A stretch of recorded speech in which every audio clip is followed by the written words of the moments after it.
Estamos con ustedes en este horizonte de noticias. Soy Pedro Ferriz de Con y les saludo como siempre con mucho entusiasmo, donde quiera que se encuentren, en la Unión Americana, en México, en América Central, en América del Sur o en cualquier parte del mundo a través de centralfmonline.com.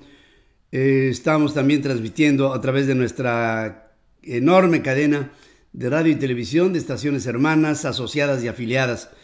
Les saludo con mucho cariño y decirles que en los Estados Unidos ya se ha aprobado por parte de la Cámara de Representantes el presupuesto para sacar a la economía norteamericana de la parálisis.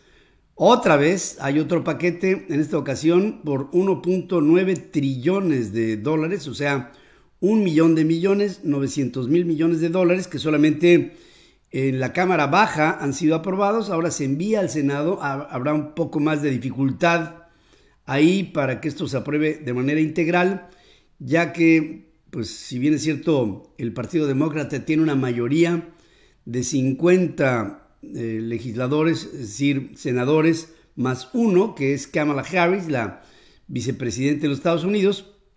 Los republicanos, pues no cantan mal, tienen 50 y con ello podría, no digo que habrá, sino que podría haber alguna resistencia.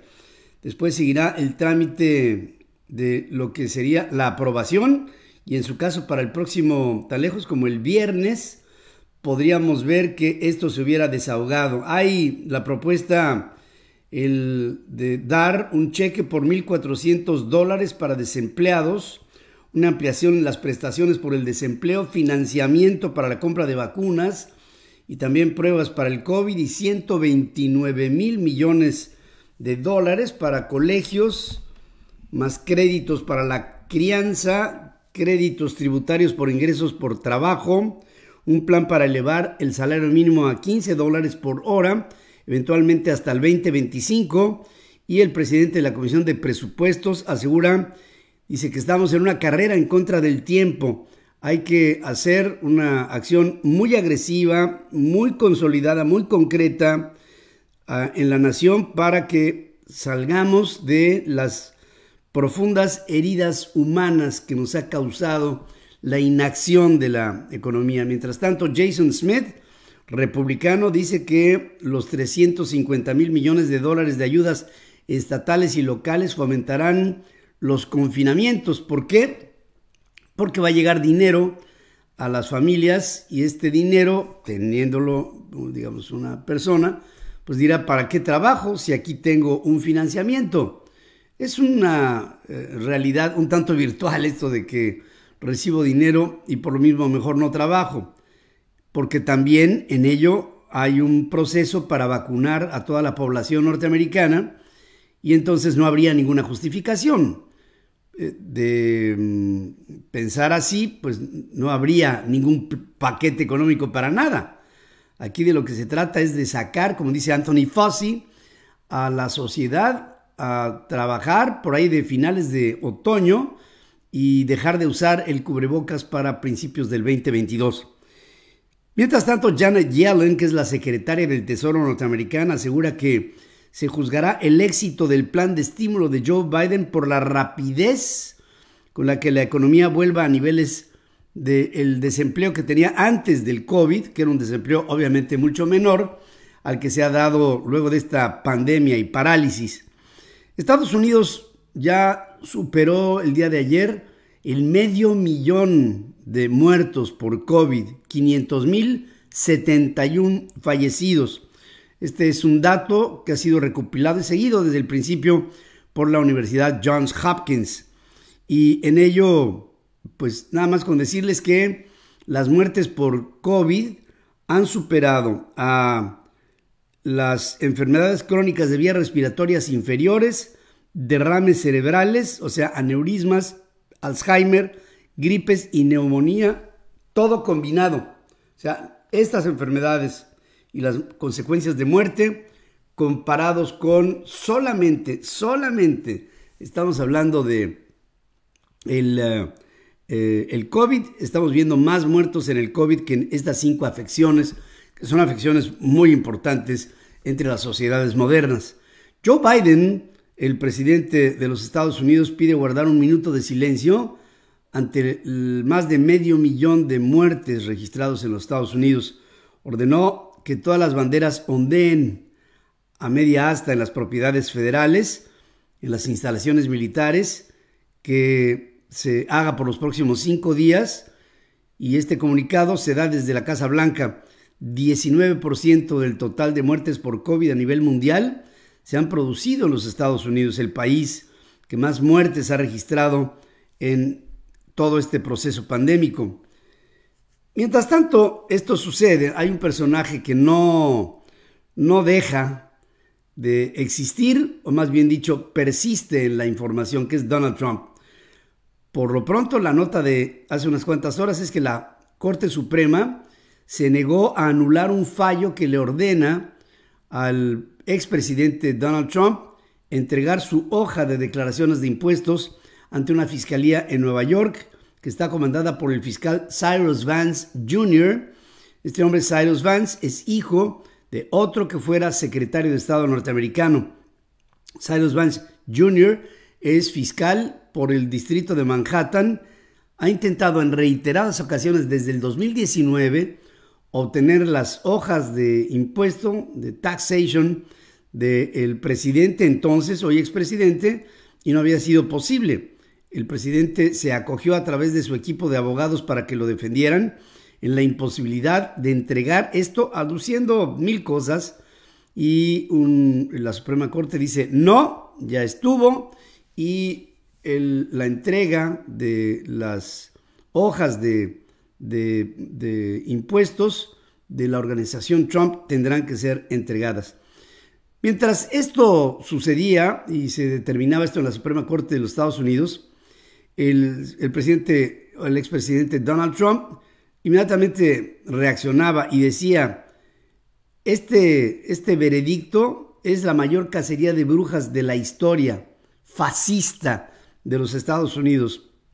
Advierte que los Estados Unidos y los norteamericanos no le van a permitir a la Suprema Corte seguir adelante con esto. Es decir, está poniendo a los norteamericanos frente a su caso de pago de impuestos para que sea la gente quien lo defienda. O sea, está levantando a la gente.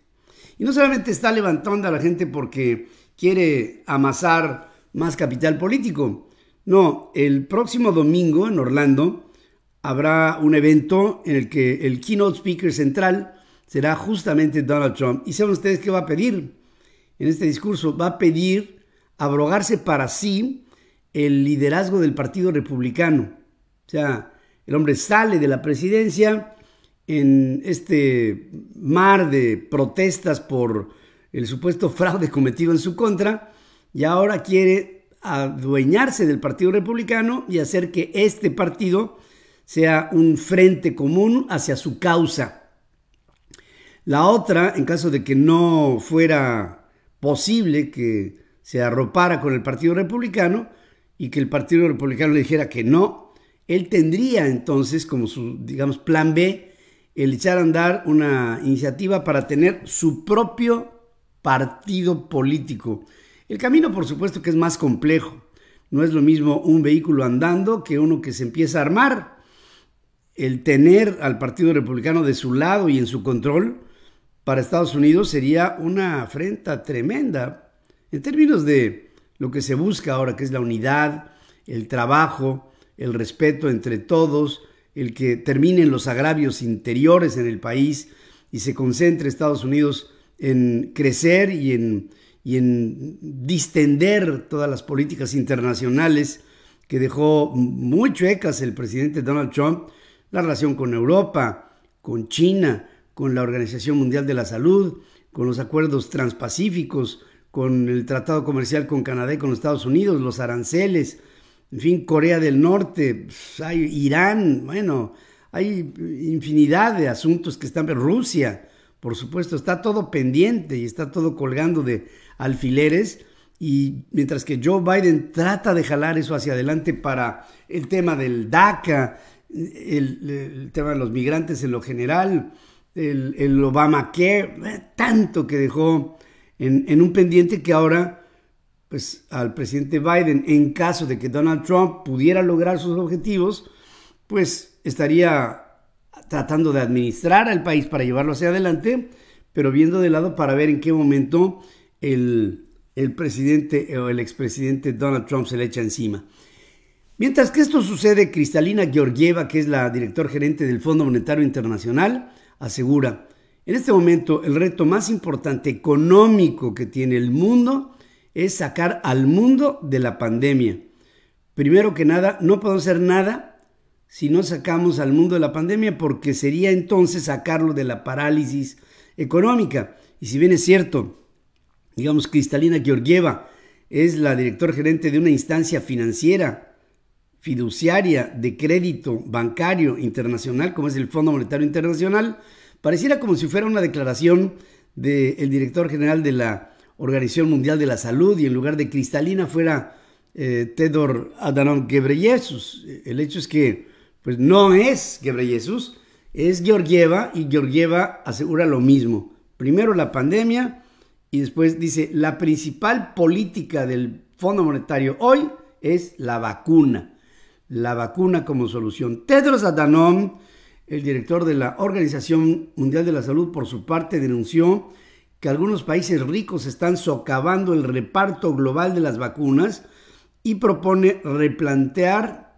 las compras, la distribución, las inmunizaciones a través del proyecto COVAX, del que hace un par de días el gobierno de los Estados Unidos aportara para ello $2,000 millones.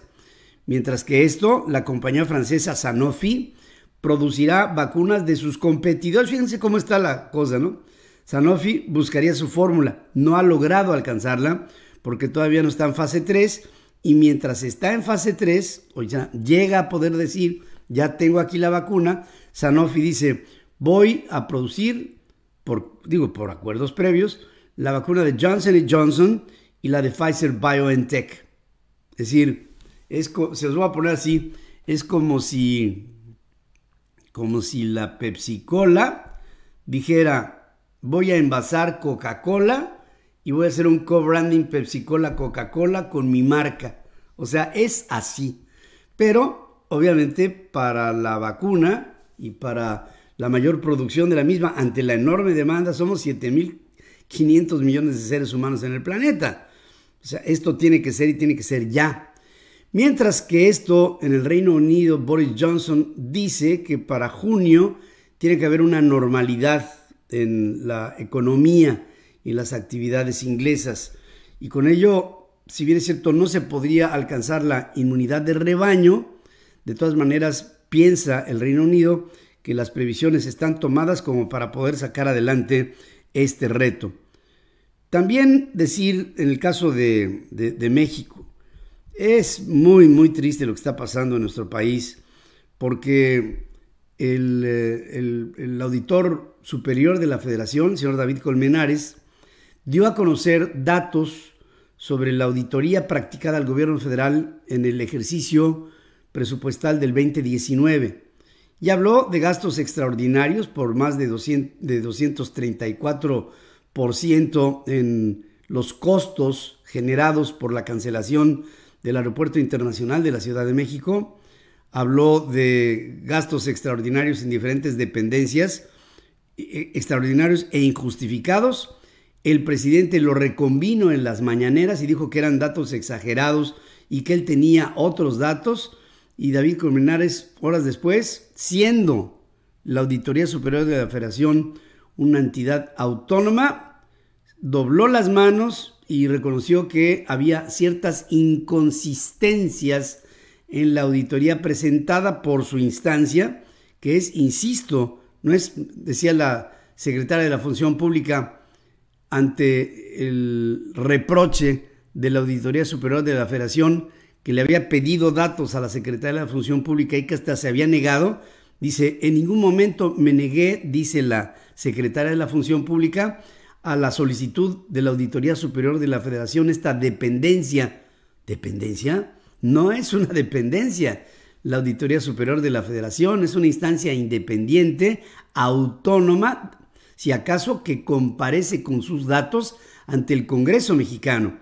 Y el presidente ya domina al Congreso mexicano, Cámara de Diputados y de Senadores, ya domina a la Suprema Corte de Justicia de la Nación, ya domina al Tribunal Judicial Electoral del país, ya domina a la Comisión Nacional de los Derechos Humanos, ya domina ahora a la Auditoría Superior de la Federación, ya domina, ya extinguió fideicomisos, o sea, es difícil, prácticamente imposible el frenar a este gran Tlatoani que se ha hecho este entuerto de Frankenstein en el siglo XXI en México y todas sus consecuencias. Empieza a reaccionar el sector privado cuando José Medina Mora, que es el presidente de la Coparmex, enfatiza que no es el momento de impulsar legislaciones que saboteen a México, como la ley de la industria eléctrica, y explica que ya es suficiente con la crisis sanitaria para que encima se le ponga a prueba con estas incompetencias en materia de generación de energía, en este caso eléctrica, con esta ley de la industria eléctrica, dándole monopolio a la Comisión Federal de Electricidad y dejando de lado y hasta atrás en la cola a las energías renovables limpias que han invertido, que han creído en el país y que pues la inversión se ha traducido en más de 200,000 millones de pesos invertidos en 71 proyectos en diferentes puntos de la República Mexicana en energías renovables. Dice por su parte el Consejo Ejecutivo de Empresas Globales que el gobierno federal debe reconsiderar la reforma a la ley de la industria eléctrica, argumentando que lastima la confianza hacia México y transgrede los acuerdos que en ámbitos internacionales se han logrado con el TEMEC, con Estados Unidos y con Canadá, con Europa, con el mundo. Y si no hay certidumbre en la inversión en México, difícilmente la inversión llegará. El sector privado, por su parte, reclama que necesita claridad y certeza para seguir invirtiendo en el país, considerando que la iniciativa de la reforma a la industria eléctrica es hoy por hoy, yo no diría que es inoportuna, es simplemente inviable. O sea, esto no se puede aplicar ni hoy con la pandemia, ni mañana cuando esta termine vamos a pensar que termine. Y bueno, esto de que tiene que haber más certidumbre, lo dice el presidente de la Asociación de Bancos de México, el señor Luis Niño de Rivera, argumentando que pues así de plano no se puede. Raúl Martínez, que es vicepresidente de esta misma asociación de bancos, asegura que además hay que revisar los detalles de la reforma eléctrica, sus implicaciones en el sector privado, para que el sector privado sea parte de la solución y no del problema en cuestiones financieras, en este enorme esquema, una matriz grandísima que es el aparato productivo nacional. Ricardo Anaya, el que fuera candidato presidencial por el PAN, PRD y Movimiento Ciudadano, llamó al gobierno y a los legisladores de oposición y también de Morena a no cometer el gravísimo error de aprobar la reforma eléctrica alentada por la Cuarta Transformación. Y así van sucediéndose una cadena de reacciones entre el sector privado, que pues ya vieron que creció el animal y ahora van a ver cómo lo paran. Por el momento estamos viendo a un México emproblemado y nada más como Rubicón.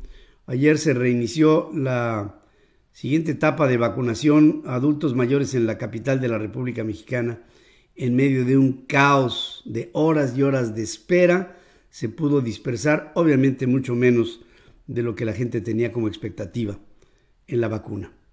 Así están las cosas, queridos amigos, en este horizonte de información, y decirles que les agradezco muchísimo el favor de su atención y que espero contar con ella en unos minutos más en la primera emisión Central FM Equilibrio, transmitiendo a través de centralfmonline.com, nuestras aplicaciones en plataformas y en nuestra querida red de estaciones hermanas asociadas y afiliadas en 36 ciudades en los Estados Unidos, en radio, 105 ciudades radio y televisión en México y en televisoras en Guatemala, El Salvador, en Honduras, Costa Rica y en Colombia.